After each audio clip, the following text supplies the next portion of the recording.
Nos dê suas bênçãos, Pai. A gente ora isso em nome de Jesus. Amém.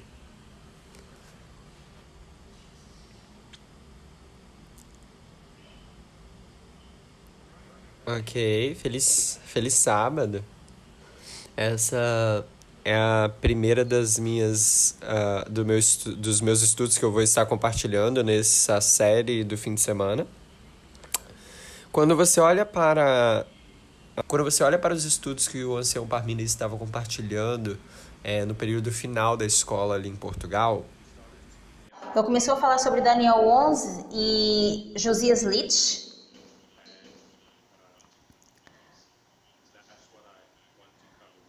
E é isso que eu quero cobrir. Eu quero voltar atrás e olhar para Daniel 11, do verso 40 a 45.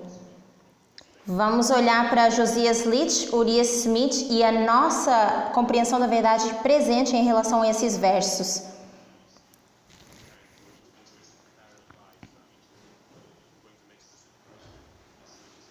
E nós vamos fazer pontos específicos e esclarecer alguns mal entendidos que nós tínhamos em relação ao entendimento de Josias Litch e Urias Smith. Também esclarecer o relacionamento da nossa verdade presente em relação a isso. E nós vamos fazer alguns paralelos entre o que eles entendiam e o que nós entendemos.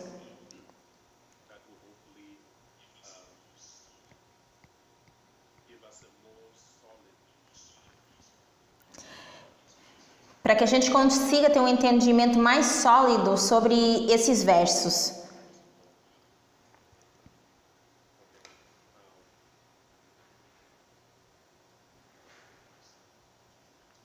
Então, me dê só um segundo.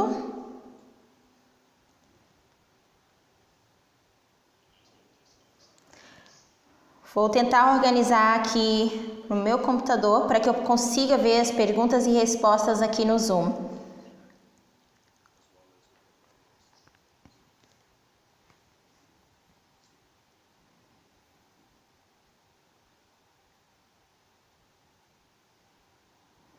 Então, vamos começar.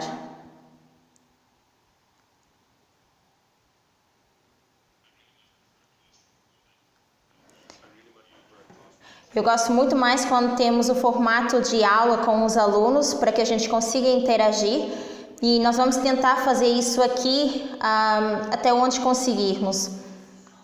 Então, sintam-se livres para comentar aqui no nosso bate-papo. E eu vou tentar acompanhar aqui as perguntas e respostas que vocês forem escrevendo.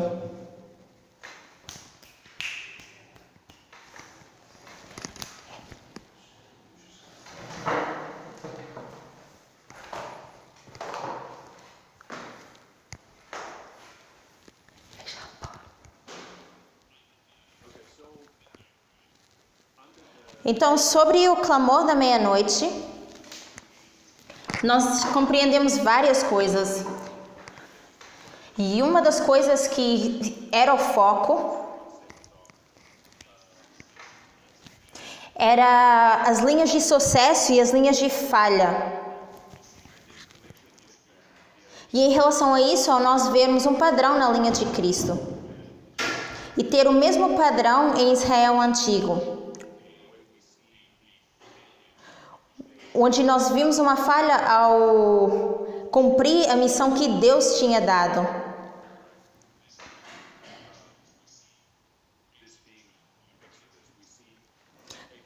Nós vemos Israel antigo sendo levantado na história e vemos que Deus lhes dá uma missão.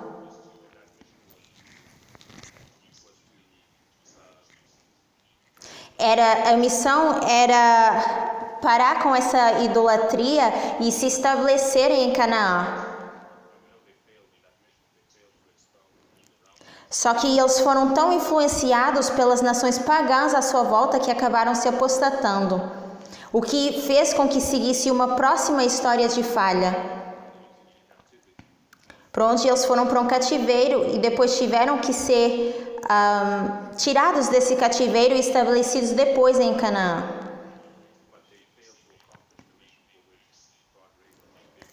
Vemos que eles falharam ao cumprir a missão que Deus tinha incumbido.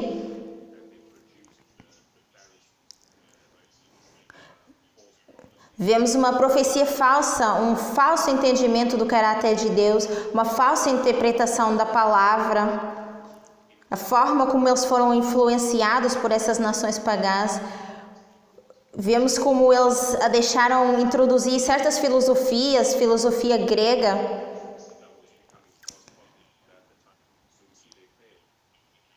Então vemos que ainda assim, depois do cativeiro, eles falharam.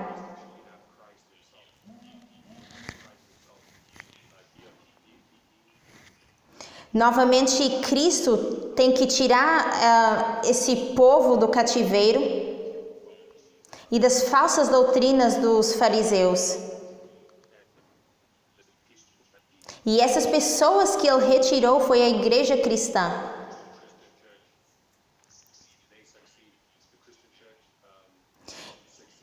E depois essa igreja cristã consegue levar o evangelho com sucesso. O evangelho com sucesso. Então temos falha, falha, sucesso.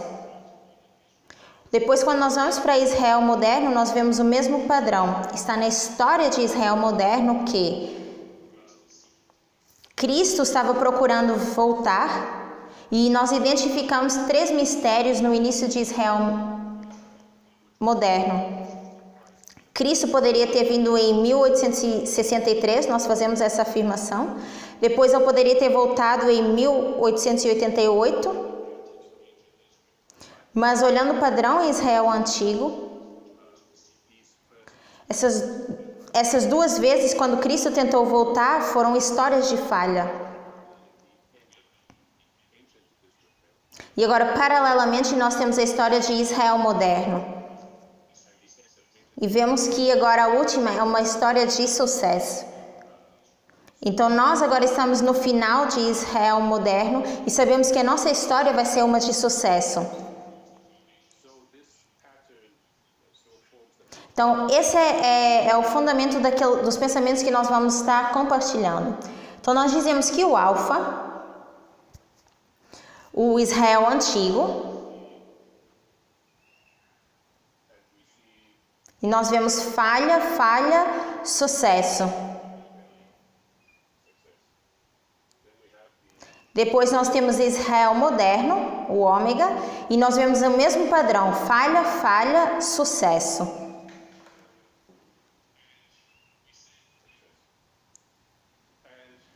E também dissemos que, eu espero que todo mundo consiga enxergar o quadro.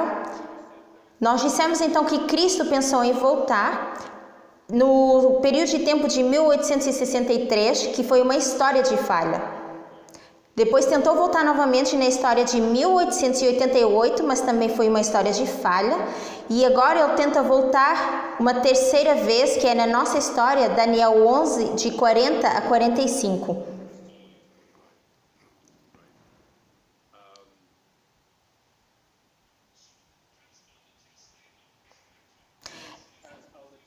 Então, quando a Anciatese colocou esse padrão, nós vimos que várias coisas nos foram mostradas.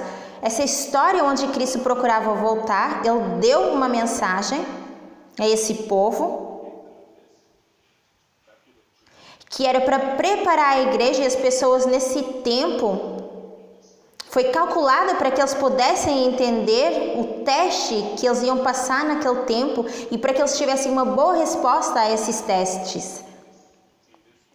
Nessa história de 1863, o que eu vou dizer é: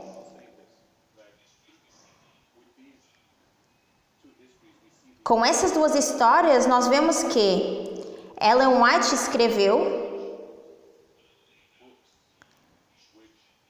livros que mostravam problemas que aconteceram entre essas 2 histórias, 63 e 88. Agora nós vamos para a história milerita, 1863, vamos dizer que inicia em 1798 e vai até 1863. Nós temos o livro Dons Espirituais, onde Ellen White ressalta um problema de escravidão, como o teste daquela época.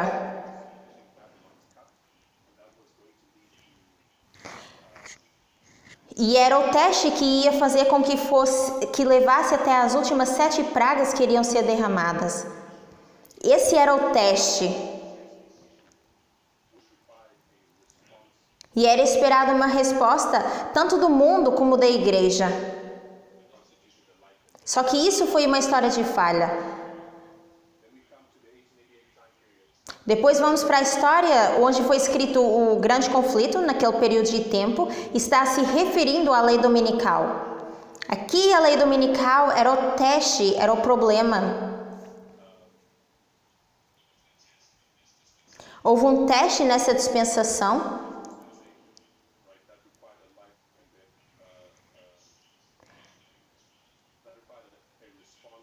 E basicamente como as pessoas iriam responder esse teste iria determinar a vinda ou não de Cristo.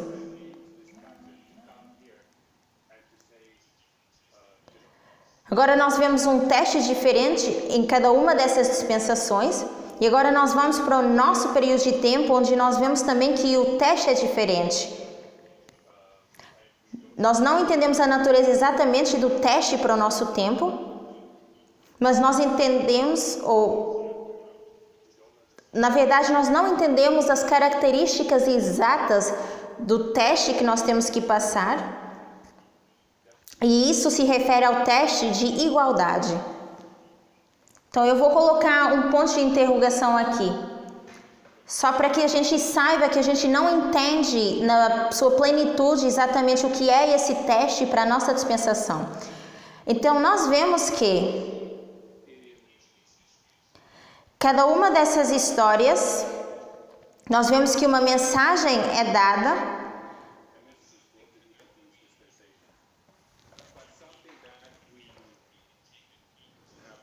mas uma das coisas que a gente ainda não enxergou na totalidade, onde nós ressaltamos a escravidão e a lei dominical nesses dois períodos. Daniel 11, de 40 a 45, nos dá uma sequência de eventos que nos levam ao fechamento da porta da graça e ao segundo advento. E que Cristo estava procurando voltar nessas duas histórias. Então, o que nós vemos é uma mensagem foi dada em cada uma dessas histórias e existe uma aplicação de Daniel 11, 40 a 45 que foi dada em cada uma dessas histórias.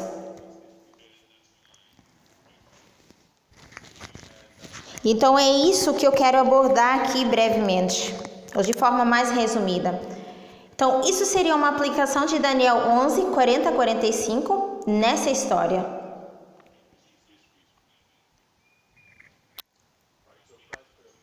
Então Cristo, nós sabemos que iria voltar em 1863.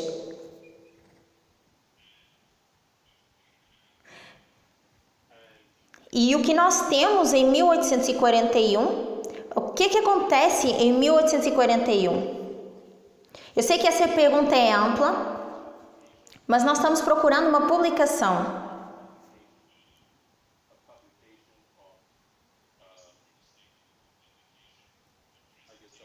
Uma publicação ou uma apresentação que foi dada sobre essa ilustração de Daniel 11. Alguém sabe que publicação é essa? Que publicação deu uma visão de Daniel 11 nesse ano?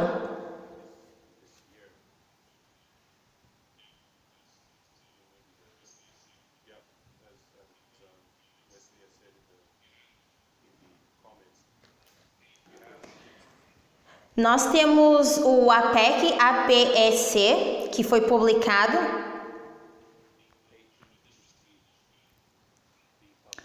E foi uma revista publicada por Josias Litch, ou um artigo publicado por Josias Litch. Então, isso foi um discurso dado ao público e ao clero. Então, é isso que quer dizer esse APEC que está no inglês. E novamente o que Josias Litch está apresentando aqui é a visão de Daniel 11, 40 a 45,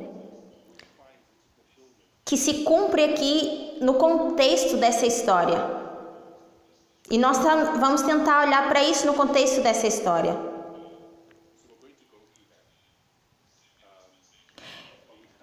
Mas nós depois vamos para a segunda dispensação, 1888.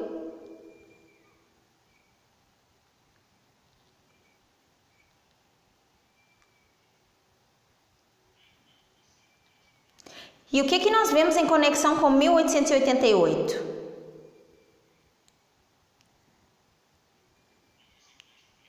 O que nós vemos em conexão com 1888?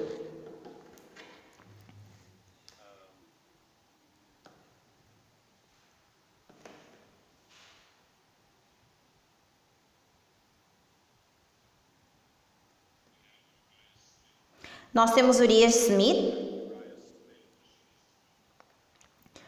publicando o seu livro Daniel e Apocalipse. Vou colocar aqui Daniel e Apocalipse de Urias Smith. E quando é que isso foi publicado pela primeira vez?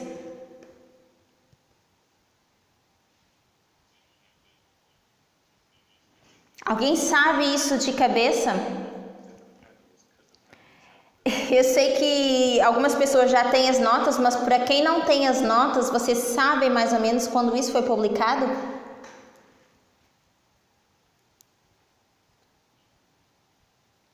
Não.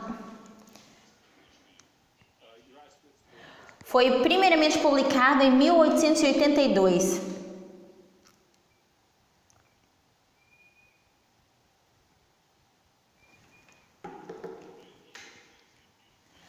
E ele está apresentando uma visão de Daniel 11, 40 a 45. E grande parte disso é reprodução daquilo que Josias Litch já havia falado. Então ele tira bastante informação do que Josias Litch já havia publicado. E nós vemos precisamente isso nos últimos versos, 40 e 45, onde ele interpreta de uma forma que a gente conseguiria ver talvez um cumprimento nessa história de 1888. Então nós vemos aqui 1882, a visão de Daniel 11 sendo publicada.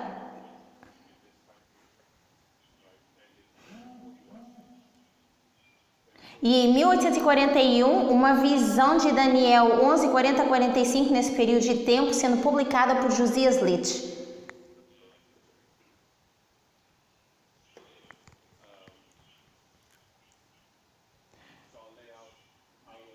Então, nós estamos agora aqui. Estamos chegando à segunda vinda.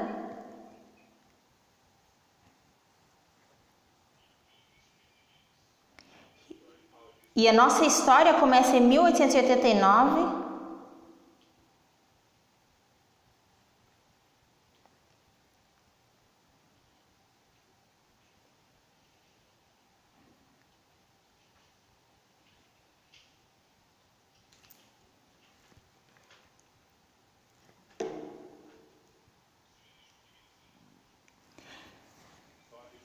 Então, a nossa história começa em 1989.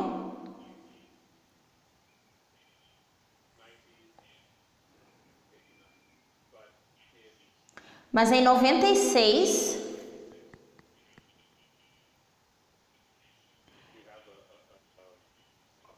nós temos uma publicação da revista do Tempo do Fim, em que nos dá essa visão de Daniel 11, 40 a 45. E foi a revista que foi publicada pelo ancião Jeff.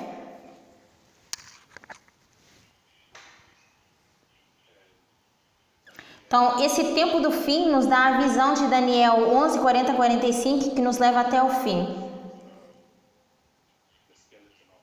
Mas claro que o esqueleto disso, ou aquilo que foi publicado nessa revista, já passou por algumas alterações, à medida que nós fomos entendendo melhor. Então nós vemos que Ellen White apresentou esse teste no seu primeiro livro, Dons Espirituais, onde ela mostra que o primeiro teste foi a escravidão. Depois, em 1888, há um outro livro, Grande Conflito, sendo publicado, onde mostra esse teste da lei dominical, mas que foi uma repetição desse primeiro livro, Dons Espirituais.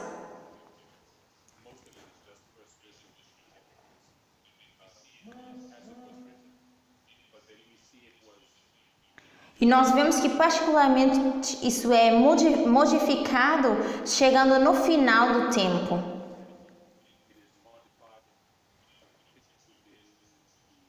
Onde se encaixa no contexto dessa dispensação.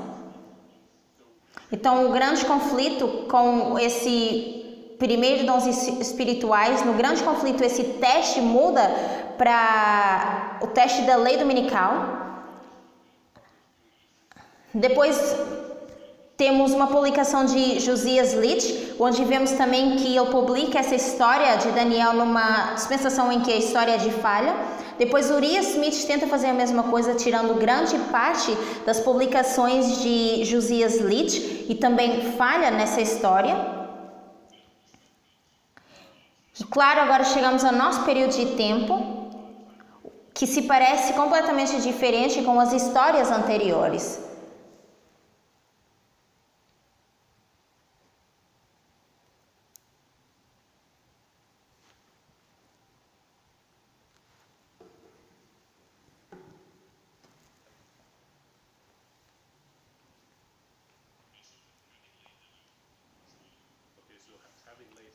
Então, à medida que eu já coloquei isso, eu estou olhando aqui as minhas notas.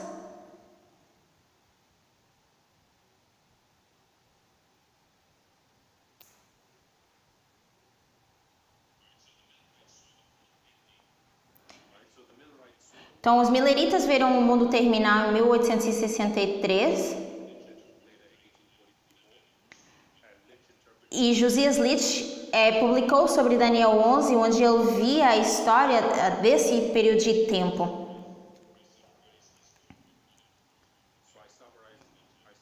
Então, eu fiz um resumo disso, mas nós vamos passar isso em detalhes.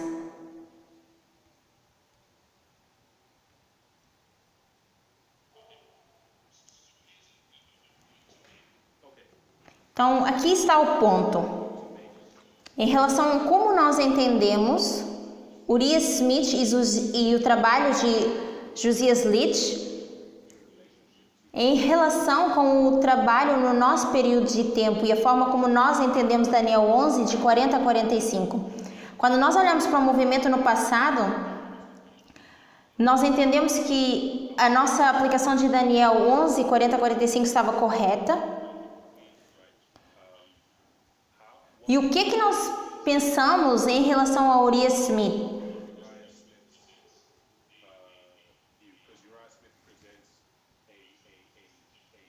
Porque Uriah Smith apresenta uma visão diferente a partir do verso 36, que nós vamos olhar aqui nessa palestra, e que nós sabemos que é significante à medida que nós chegamos ao fechamento da porta.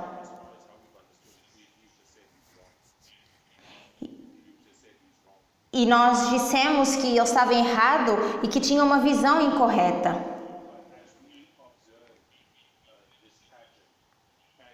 Mas nós nunca comentamos muito sobre os trabalhos de Josias Litch,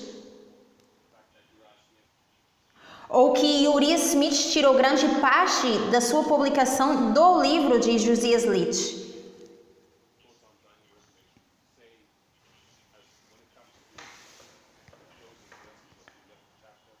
Quando se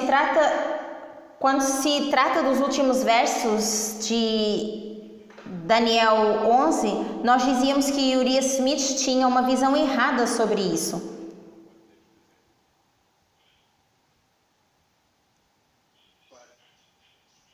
Mas o que esse padrão demonstra e o que nós vamos ver à medida que nós vamos passando pela história é que a visão de Josias Litch, à medida que ele ia apresentando esses versos, é a intenção original desses versos. E eu acho que eu lembro do tempo que a gente falava que a aplicação original que nós tínhamos desses versos estava correta e as anteriores estavam erradas. Que Josias Litch não conseguia ver tanto no futuro, e então ele, quando foi interpretar esses versos, interpretou um pouco de forma errada. Nós seríamos a aplicação primária, somos um cumprimento literal desses versos. Mas agora o que nós estamos tentando mostrar é que isso não é verdade, que a aplicação primária original é a de Josias Litch.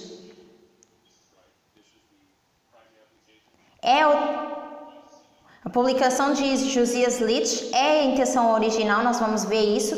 E o que nós estamos fazendo agora no nosso período de tempo é fazer uma aplicação desses versos.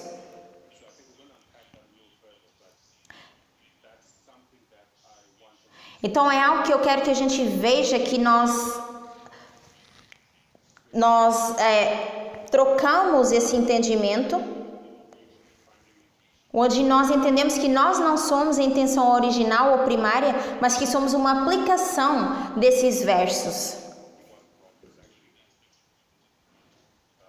Então eu creio que seja importante a gente ver e compreender.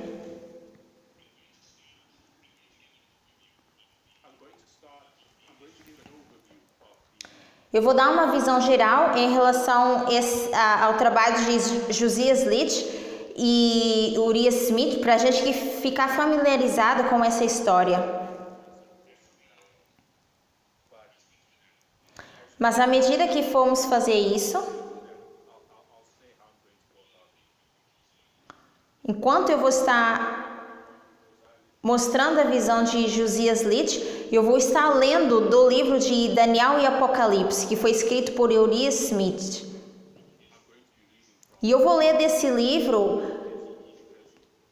porque eu acho que ele é mais detalhado e mais assertivo naquilo que ele publicou. Embora seja a mesma visão de Josias Litch.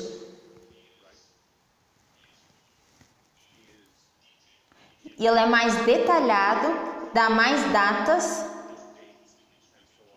Então tem uma melhor apresentação da história do que Josias Litch.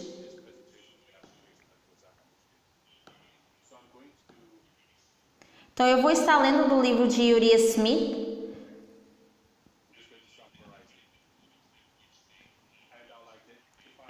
E eu vou identificar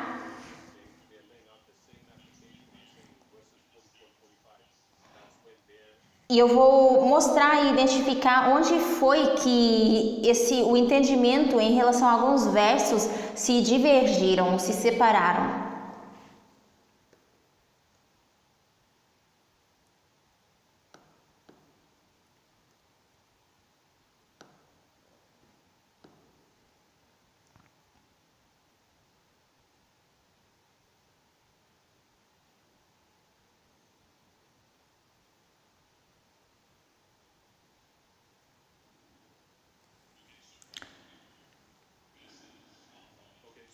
Então, nós queremos falar de Daniel 11, dos versos 40 a 45, no entendimento de Josias Litch e Uriah Smith. Mas é bom nós colocarmos esses versos no contexto dos versos 30 a 36.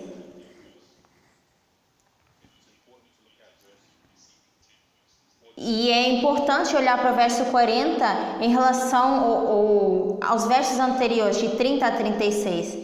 Quando nós olhamos para o verso 30 a 36,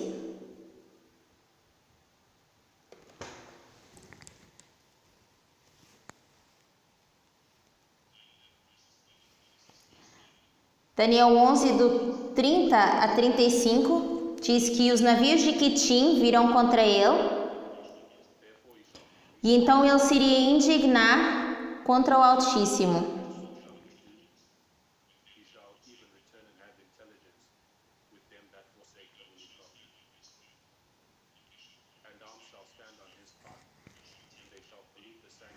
Então, ele está lendo dos versos 30 a 36 de Daniel 11.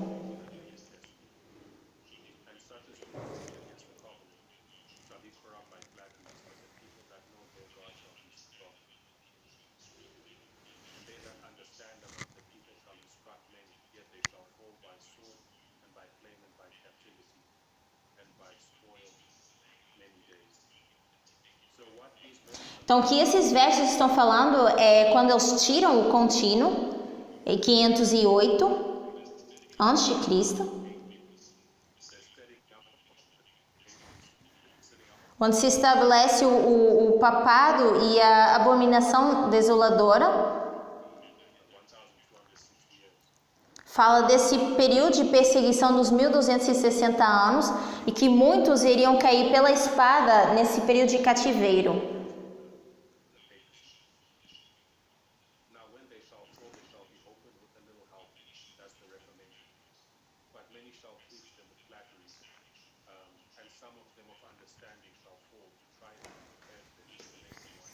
Verso 35 e 36. Do verso 34 ao 36. Então, olhando para o verso 36 de Daniel 11.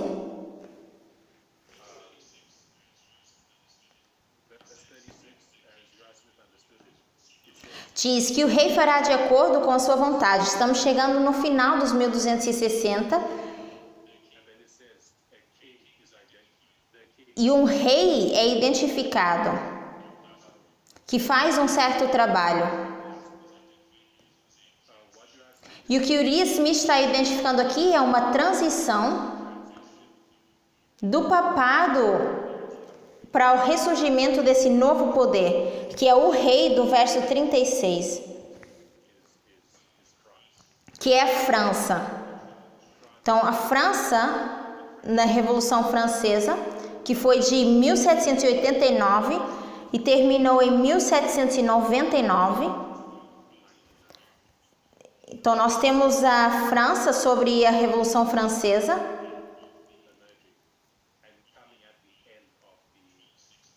E isso acontece no final dos 1260.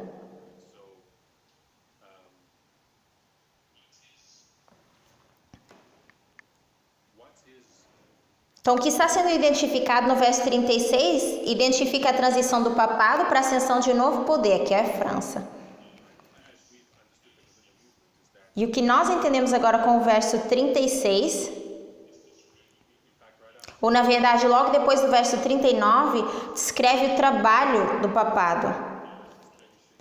E o 36 a 38 é apenas uma repetição e ampliação do trabalho que o papado vai fazer. E nós iríamos argumentar que essa é a forma mais natural de ler essas passagens, esses versos, e que isso nos leva até o presente. Mas Urias Smith quer introduzir um novo poder agora no verso 36, e ele faz isso no livro de Daniel e Apocalipse.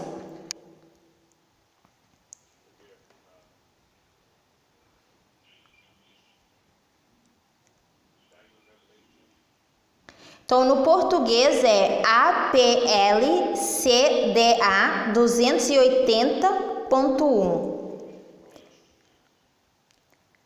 Vou repetir. A referência no português desse livro de Daniel e Apocalipse é APLCDA 280.1. E nós vamos ler os 3 primeiros parágrafos. E o que ele diz é que o rei que é reintroduzido aqui no verso 36 não pode ser o mesmo poder que é mencionado nos versos anteriores.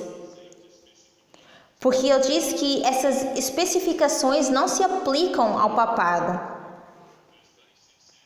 E o verso 36 diz: e o rei fará segundo a sua vontade. Ele diz que isso não é verdade em relação ao papado.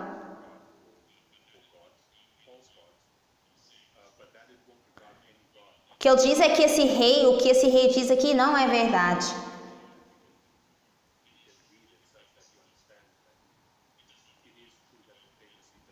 Que o papado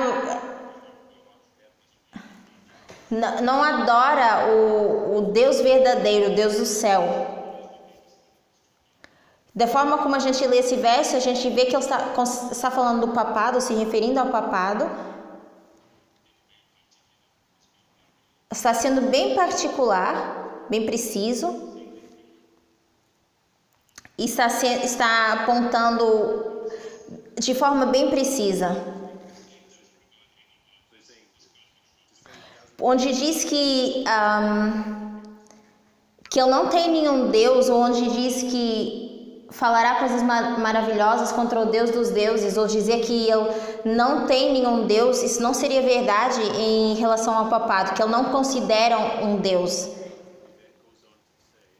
Então, Uriah Smith diz que no verso 36 a gente não pode dizer que não pode considerar que o papado não considera algum tipo de Deus, porque isso não é uma verdade. A única dificuldade que nós temos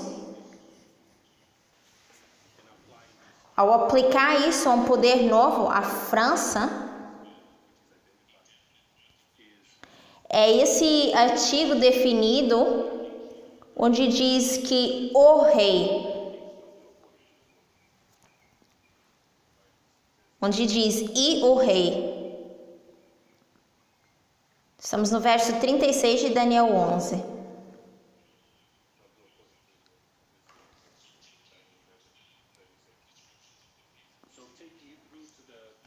Então, do verso 30 a 36, nas perseguições do papado, que é o fim dos 1260, identifica o rei que faz de acordo com a sua vontade nesse tempo.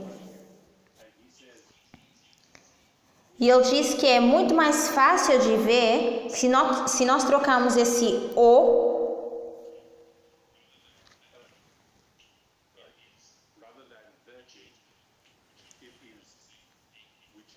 nós dissermos um rei. É muito fácil se nós tirarmos esse o rei e colocarmos um rei.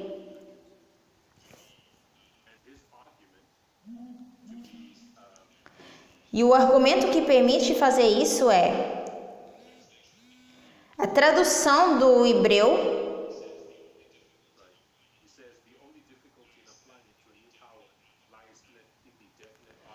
onde nós vemos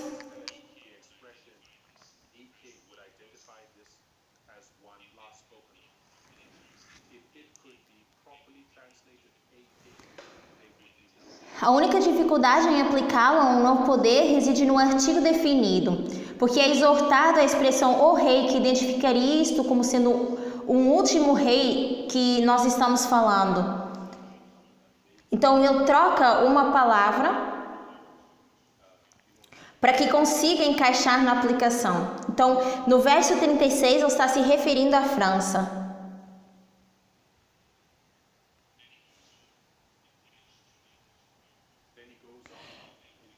Então, vamos para o próximo parágrafo, onde ele vai conectar as características do verso 36 com relação àquilo que a França realmente fez. Está se referindo ao tempo do fim e a um poder ateu que não tem nenhum Deus. Então, no verso 36, ele está relacionando isso a uma França ateia que não tem um Deus. Agora vamos para o verso 36. Nem olhará para o Deus dos seus pais, nem para o desejo das mulheres, nem olhará para qualquer Deus, porque ele se engrandecerá acima de tudo.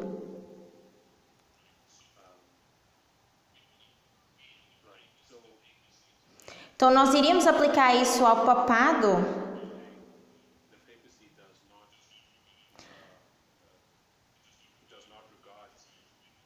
para dizer que o papado não deseja mulheres ou a instituição do casamento, e nós agregamos essas características ao papado. Então, do verso 36 a 39, está repetindo e ampliando as características desse poder. E como isso é feita a conexão como sendo a França,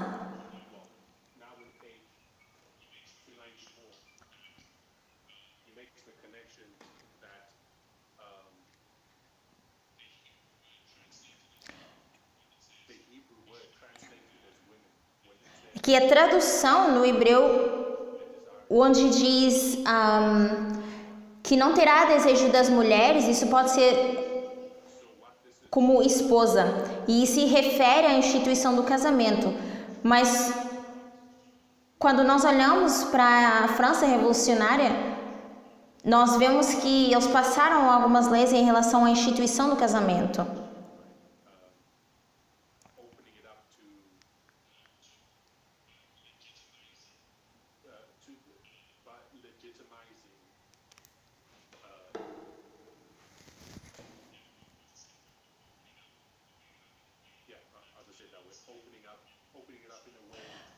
Vou dizer que eles abriram leis que não se encaixavam com os parâmetros da Bíblia e sua França revolucionária.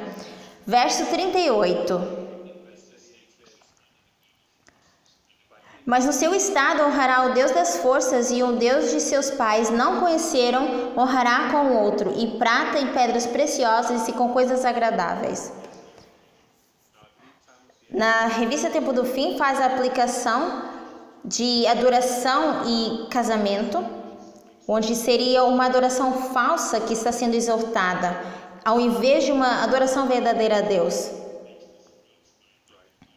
Uriah Smith diz que isso é França ao identificar uma adoração a uma deusa falsa naquela época. Então, por isso que ele refere isso como sendo a França.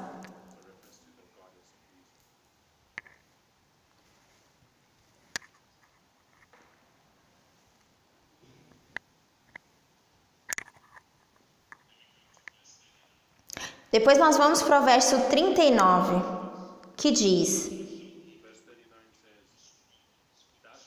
assim fará nos mais fortes porões com um Deus estranho, a quem reconhecerá e aumentará com glória, e fá-los-á governar sobre muitos, e dividirá a terra para ganhar.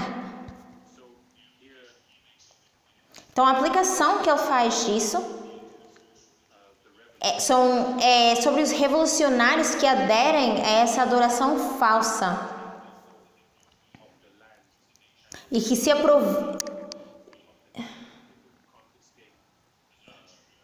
e que vão confiscar agora essas riquezas. Confiscar essas riquezas dos mais ricos e distribuí-las de forma mais justa.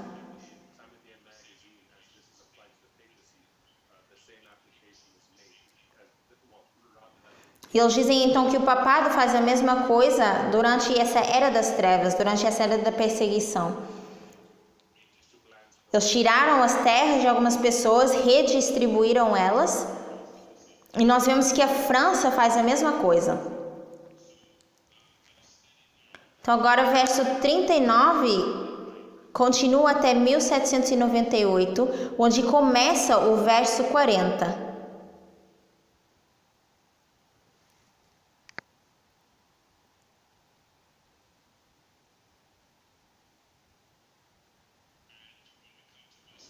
Quando nós vamos para o verso 40,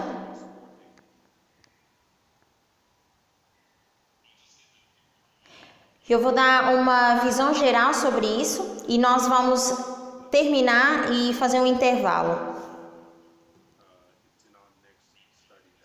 E no próximo estudo nós vamos quebrar essa aplicação para explicar melhor e com mais detalhes.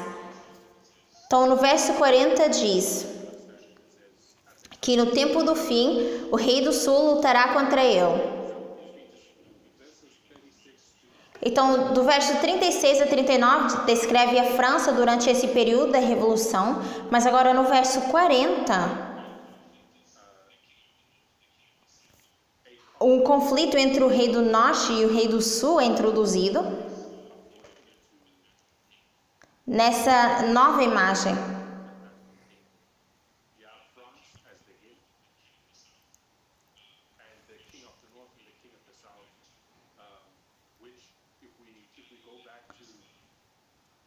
Se nós voltamos para Daniel 11, verso 5, nós vemos que é a divisão do Império Grego. E nós vemos aqui que é a igreja que controla a Síria. No sul é quem controlava o Egito. Então o rei do norte era o poder que controlava a Síria e o rei do sul o poder que controlava o Egito. Então agora a gente tem que identificar isso de forma geográfica para ver onde o rei do norte se encontra e onde o rei do sul se encontra. Então do versos 36 a 39 mostra a França revolucionária fazendo um trabalho, e no verso 41 mostra a França engajando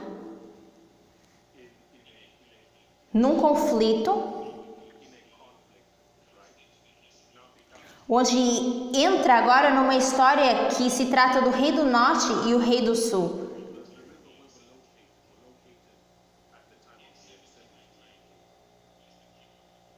Em 1798, quem era o rei do norte?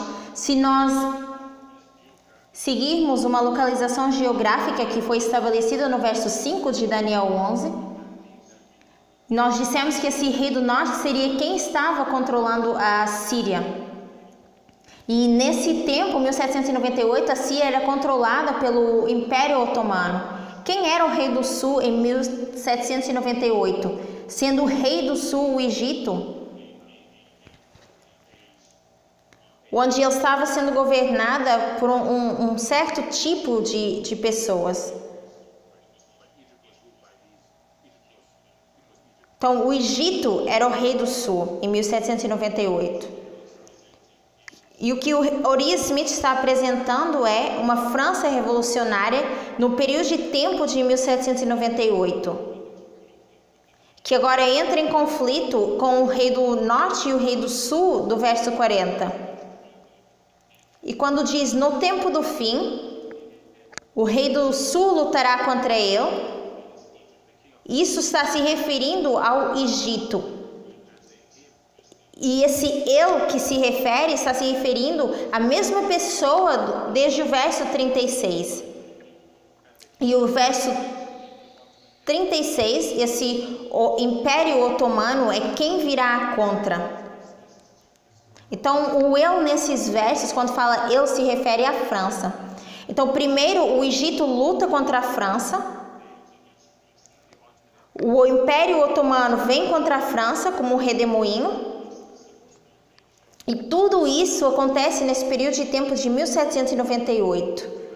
Mas nós vamos olhar para isso com mais detalhe e como nós fazemos a aplicação disso.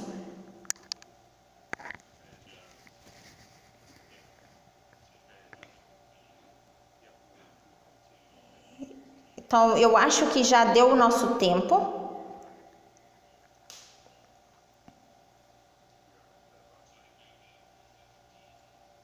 Eu creio agora que a gente tem uns 15 minutos de intervalo.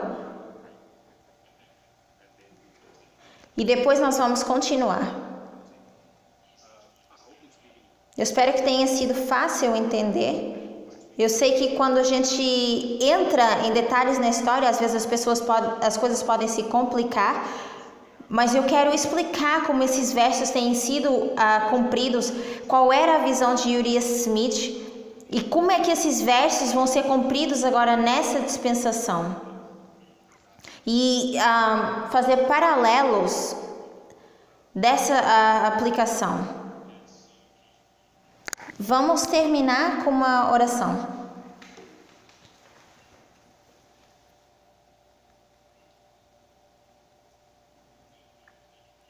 Pai Celestial, nós te agradecemos pela Tua palavra, agradecemos por nos dar os meios para estudarmos a Tua palavra.